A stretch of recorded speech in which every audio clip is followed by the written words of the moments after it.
Hey ladies and gentlemen, and everyone in between. You know what can make an action figure really, really great?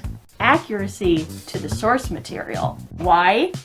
Better immersion. That's why IP-based toys and video games make so much money. It's bringing your favorite franchises into the real world for you to enjoy on a whole new level.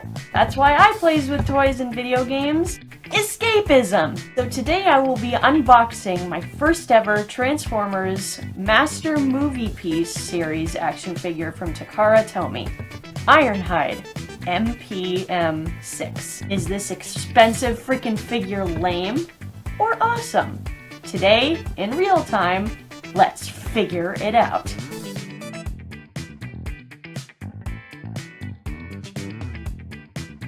Some of the best and most expensive action figures out there have been made with the explicit idea of mimicking the source material as much as possible. SH Figuarts is a great example of a company that does this. Here's one of my favorites. I mean, just look at that detail. Sexy. Oh, and Bandai is really good at this too. Here's another one of my favorites. Real nice plastic, real nice color and mold. The only problem is sometimes companies sacrifice durability for posability and accuracy. SH Figuarts figures tend to have a lot of pieces that pop off and they have a lot of interchangeable heads. And even though they have a lot of joints, you can't really be rough with them, otherwise things are just gonna pop off. This is one piece, like these arms come off, and he has two separate arms.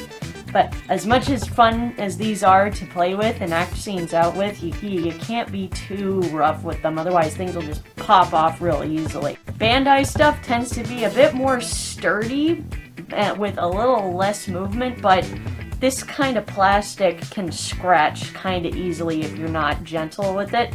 So again, you can play, you just can't slam these guys together without getting some kind of scratch on the paint. If you're a kid with not a lot of control over your motor functions, this can be a bit of a problem. On a related side note, I was at a restaurant a few years back and I saw a kid under 10 years old playing with an action figure from the Dark of the Moon Transformers line. It was one of the wreckers. Let me see if I can find him back here for you. It was this guy, Roadbuster, I think, Deluxe Class Roadbuster. See, he's supposed to look like this when he's transformed, right? Kid had him looking like this and was banging him on the table a whole bunch. I was just sitting there like, oh no! It hurt me. Parents, please don't give kids the good toys until they're either old enough that they have a good enough hand-eye coordination to play a good game of Mario Kart or play God of War without dying all the time, or if they have the attention span to sit down and write a 200-word essay for an hour. Otherwise, they're not ready for the good toys. Okay, give them the lame ones. The one was that they have just like arm joints and knee and leg joints that just go up and down and their heads don't even move. And if they're a transformer, maybe they transform in 3 steps. You know, like how they were in the 80s. Moving on. In recent years, Takara Tomy has been putting out this new line of Transformers toys specifically based on the movies called the Studio Series. Not only do these guys look good, they're posable, they're durable, they've got good plastic, they've got good paint, got complex transformations. They've got it all. I mean, just look at Studio Series Grimlock here. Talk about a handsome boy! Then they decided to go even further. Enter the Movie Masterpiece series. As far as I can tell, there aren't a whole lot of these around just yet, but from what I can see, these things are ridiculously movie accurate. They look like they have a lot of joints and articulation. They look like they're made out of good plastic. They've got amazing detail. And boy, are they expensive. Like $120, $25 for a $40 sized figure. So naturally, I got one. I got the Ironhide figure. Because Ironhide is my favorite character from the movies, closely followed by Crosshairs. And I saw this thing and I was like, I need this in my life. I was saving opening it for a video, so let's get to it! Let's take a look at the Takara Tomy Movie Masterpiece Series Ironhide figure and see how it rates on the Awesome scale. Quick reminder that the Awesome scale goes from 1 to 5, with 1 being the lowest ranking at lame, and 5 being the best at awesome. So here we go! Here we go! I haven't even taken it out of the delivery box yet. But I did pre-cut.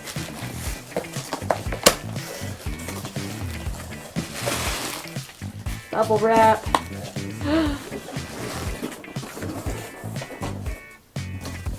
Goodbye.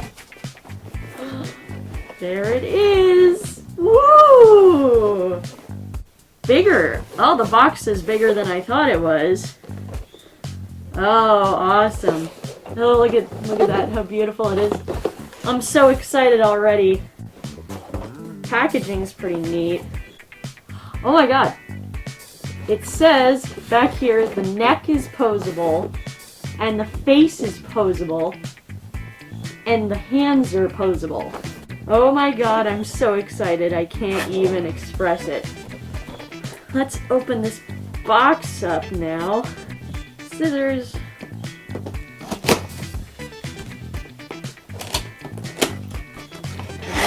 There goes the collector's value, but I don't care about that. Oh! Ah! I'm gonna keep this. I like to keep pretty boxes. Oh my god! There he is!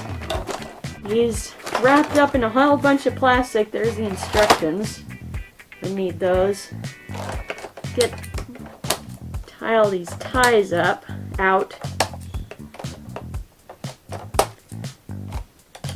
No more twist ties anymore. The only thing about good figures is they tend to come with a lot of plastic waste. Oh. Here are the cannons. These look great. That spins. These look just like the movie. Oh, awesome. A little light though. Feel that? A little light plastic. Hear them rattling. Oh, it's a lot of plastic. Oh my god. Plastic waste. Alright. Oh. This is beautiful. Absolutely just gorgeous. Oh god, he looks like he strode right off set.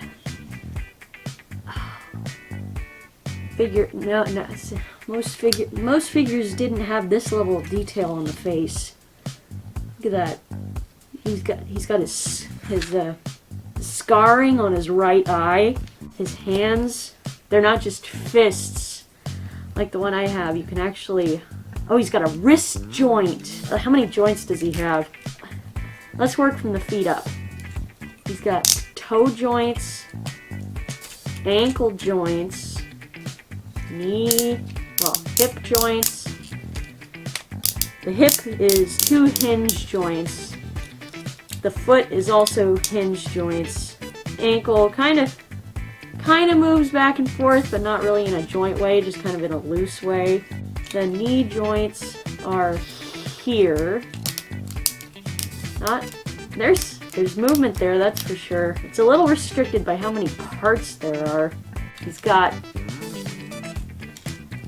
He's got twisting in his waist, his elbow joints. He's got two elbow joints actually. Upper arm, crook of the elbow. Those go nice and tight. Like I said, he's got a wrist joint for his hands and his fingers. Not each finger articulates. Oh! Okay, his trigger finger, his index finger articulates differently than the rest of the hand. He can give you the okay sign. Got both knuckles. on his thumb. He's got 2 thumb joints, 2 finger joints for each. He's got kind of a shoulder joint, more to move out than to move back and forth, but I guess that's what both elbow joints are for. He's really bulky. And then the head. Oh, he's got 2 points of articulation for his head. He's got 1 joint for side-to-side motion, and he's got 1 joint for the up and down motion. That's a good way to do it rather than a ball and socket joint, but that does mean he doesn't have any diagonal articulation. It's just back and forth and up and down. He can't do a circle with his head, but that's fine. And then apparently he's supposed to be able to open his mouth. Oh, yep, there it is. He can open his mouth. Okay, just popping it open the first time, loosen up the joint so it's a hinge and it doesn't snap. You can degree how much it opens. That is so cool. So now we're going to look at the plastic. The plastic is there's a bunch of different kinds of plastic at work here. Lighter stuff for the wheels, heavier, so hear that, lighter plastic on the wheels, glossier, heavier plastic on the paneling, and then the inner workings are all very textured, heavy. He's very heavy. So this blend style makes for nice and sturdy, but he's not going to scratch. He's not coated. He's not soft. Everything here is nice and hard, so nothing here is going to scratch. I'm pretty sure even here he's got some sort of enamel going on. He's kind of the perfect height too, compared to like because the other Ironhide figure I have is a leader class from Dark of the Moon, so he's the same height as Optimus Prime from that line. Oh, here. There we go. That looks a bit better, I think. His arms are his shoulders are interestingly oriented. But the leader class figures from Dark of the Moon and Revenge of the Fallen are the same size as each other. Here he's a bit shorter than the leader class from Revenge of the Fallen, so it's even more accurate because he's shorter than Optimus Prime, so that works. And he's a lot shorter than the leader class from Dark of the Moon. So I'm hoping he might be a closer size to Chromia. I'll figure that out later. It's supposed to look like that. I can't express how cool this is. And he stands fine. He's nice and stable. He's got a good center of gravity. Center of gravity, it's in the back. It's here, but he's supported by nice big feet and sturdy thighs, and his balance is kind of wider out. Not like the big tall combiners. He's got a nice, everything's nice and heavy, bearing down on top, and then the feet make a nice platform. That's good balance right there. You see that? That's great. The scarring, he's got some Cybertronian hieroglyphics on his forehead helmet, and then the scarring around his eye. I really wish you could see it in the detail, but the scarring around his eye makes his eye a bit duller, so his left eye is a bit more detailed. It actually looks open, whereas this one looks the left eye looks a little dulled because it's got scarring on it.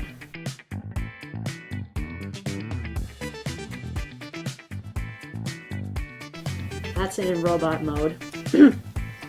Let's see where his cannons are supposed to go. So the cannons go on these panels out here on the arms, and they can spin a little, kind of like in the movie. Kind of Lone Rangers it, which is cool. So they don't pop out of a slot, you have to attach them. But they look great. They blend in perfectly, they fit nicely, they're not loose, they're nice and solid. They just look great. And, of course, he's played by Jess Harnell. He's playing him. I try to do a Jess Harnell impression. For those of you who don't know, recognize Jess Harnell by name, or forget what he sounds like as Ironhide, he played Wacko Warner in Animaniacs. So that's probably where a lot of you know him from. Jess Harnell's voice, he does a thing where he tries to impersonate the Beatles, but with this he didn't want to give him a British accent, so like that point in the movie, I just wanted to show him my cannons. Your dog leaked lubricants on my foot. Let's take care of some Decepticon punks, you know? It's very mouthy. Prime, make something of yourself, you know? Honestly, I think it's easiest to impersonate, but that's what he'd sound like. Playing an Ironhide, try to make a Jess Harnell. Best ever Jess Harnell impersonation right here. You feeling lucky, punk? In the video games, he's played by Mark Ryan, and Mark Ryan refuses to get rid of his British accent whenever he acts in Transformers, but I'm not going to do that. I like Jess Harnell's voice better.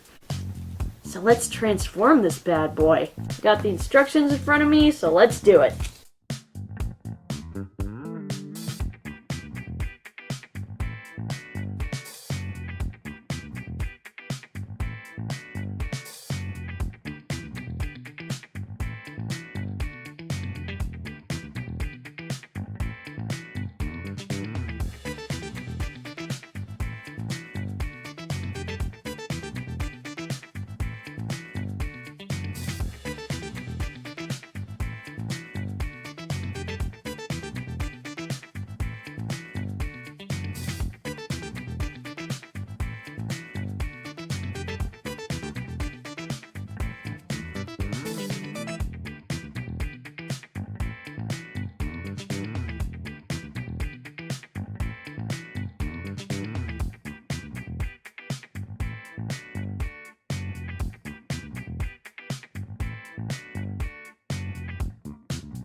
So if you've done a lot of transforming like I have and the instructions start to get a little confusing after a while, you can kind of use them as a guideline and then just kind of figure it out from there.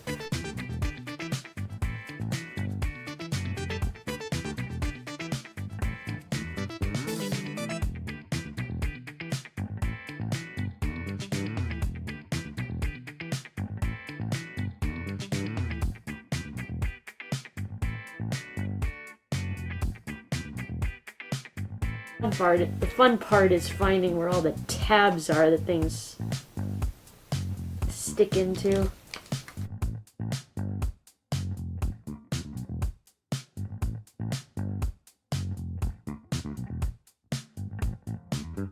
There.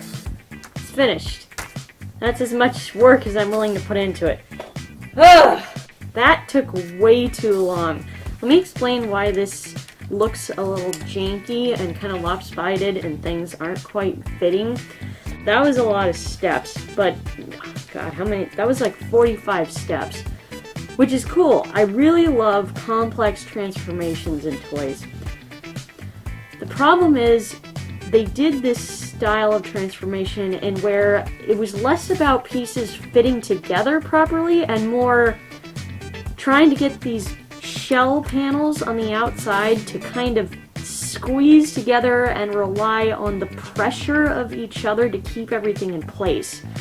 And they weren't exactly concerned with making sure that the few tabs, they use a lot of teeth tabs, I call them, where they're just these pieces of plastic that are designed to kind of fit together, but they weren't very concerned about those teeth tabs fitting together very well. They were kind of just hoping you could wedge it together in a way that it would, the pressure would keep it in place. And one wrong move and it just kind of pops out again. You see that? So which is weird because in the back half, this is all stuff that was meant to fit together in different slots, different tabs, different pegs. This is all really nice and solid and meant to be easy to fit together. This front part, there isn't a lot of places for his arms to sit. So you kind of have to haphazardly fold them in and then kind of try to pinch these panels that make up the cabin and the windows together and hope that the pressure of them pressing against each other would be enough to hold it in, which makes it not very neat. And the same goes with his shoulder panels, which make up the front part of the chassis where the engine would be. These also rely on tabs based on pressure. And there, like that, see? It kind of distorts, and it's hoping that you can kind of just wedge them together and hope that they'll fit, but nothing really fits well. And see, the whole thing kind of buckles like that if you make one wrong move. So unfortunately it loses a few points there. With that being said, the wheels are fixed a good distance between the body and the ground, but like nothing's fixing the front wheels together, so they're not really secure. I'm just going to show it from the side. So it drives back and forth okay. The plastic is still nice. It doesn't look like it's going to fall apart on itself too badly, but again, the buckling of the chassis, just because everything doesn't quite fit well enough together, kind of makes it a little less great than I thought it was. If I had a few hours to sit down and just puzzle this out, I probably could get it to look like it's supposed to, but I don't have time for that. So this is just what we've got right now. And his weapons fit on the outside, and they fit nicely. There's nothing wrong with the way they sit. They're fine. That's my first masterpiece figure, mpm6 Ironhide. What are we gonna rate this on the awesome scale? Well, the robot mode is a solid 5. It's awesome. It's got amazing detail. The plastic is really nice and varied, solid, nice and sturdy. The joints move very well. The articulation of the joints is nice and clean. Definitely feels like it needs to be worked a little bit in order to make it smoother. And like I said, the level is amazing, so that is a 5. The vehicle mode, the transformation in the vehicle mode, a 2 to a 3. The back part works really well. The front part, like I said, is reliant on pressure physics and buckles really easily, is really hard to get to fit together, and just isn't as smooth a transformation as I would like. The instructions are a little hard to understand, which is probably why I had trouble with this. Again, it might take just a few hours of scrutiny and really finagling the parts like a Rubik's Cube to get it to work. So it's more like a 2. It's a good. From the back end, it's a 4. From the front end, it's a 2. Because I can see how it would look good. I can see its potential to look really good, but it doesn't fit together well, and it's frustrating to try to pinch together everything only for it to buckle under its own pressure. So that draws it down. The whole thing, I'd probably get, coupled with the issues of the transformation in the vehicle, but combined with the awesomeness of the robot mode, I'm gonna give this, God, I want to give it an awesome, but I'm going to give it a 4.5. Probably. It's a cool to low awesome. Unfortunately, it has a few drawbacks, but I just love the robot mode so much I don't want to give it too low a mode. So yeah, we're going to call this one a 4.5 out of 5 on the awesome scale. So that was the masterpiece mpm6 movie series Ironhide. Man, I wish that transformation sequence would better. If it was, this thing wouldn't just be awesome, it would be a work of art. I love that robot mode so much. Is it worth the price? I could knock some off of it. Maybe I was just impatient and I'm not doing the transformation sequence right. Maybe I didn't follow the instructions right. Maybe it's a manufacturing error and that's why things don't fit together quite right. Either way, I'm glad I have it. I look forward to using it, especially in robot mode, because Ironhide is just my favorite character from the movies, and I especially love his face mold. I love how much detail there is in his face. It really brings the character to life for me, so I'm glad for that. So that'll be it for today's unboxing video. First time unboxing something on camera. It was interesting. I really wish I could have done it right away so I didn't have to wait so long. But yeah, I hope you guys enjoyed it. Next time we'll be doing another unboxing video because I don't want to wait any longer to open up this next figure. I was going to do another combiner video, which I will do maybe after this next video, maybe a bit later, but as you saw last time, those tend to run a bit long, so we'll see when that happens because doing a combiner video takes a lot of editing, I found out, but won't have to worry about that until after the next video, which again will be another unboxing video, and it'll be unboxing a third-party figure, so I'm looking forward to that. Not only is it a third-party figure, but it's a female Decepticon. Oh my goodness! Will she be lame, or will she be awesome? Next time, in real time, we'll figure it out. Thank you so much for watching my first unboxing video. If you enjoyed this video, please give it a like. If you want other people to see this video, please give it a share. If you want to see more stuff from this channel, please click the subscribe button and click that bell icon so that you'll be notified when new videos are up on the channel. If you want more content from me, follow me on Instagram, DeviantArt, and Facebook, and maybe Twitter if we get enough followers. All of which are Swampling Lover, that's lover with an LVR. My question for you today is, what is the most expensive piece of merch or toy or anything from your favorite IP? Was it worth the money? Comment in the comment section down below. Thank you all for watching, and I will see you all next time. Ciao, Bellas!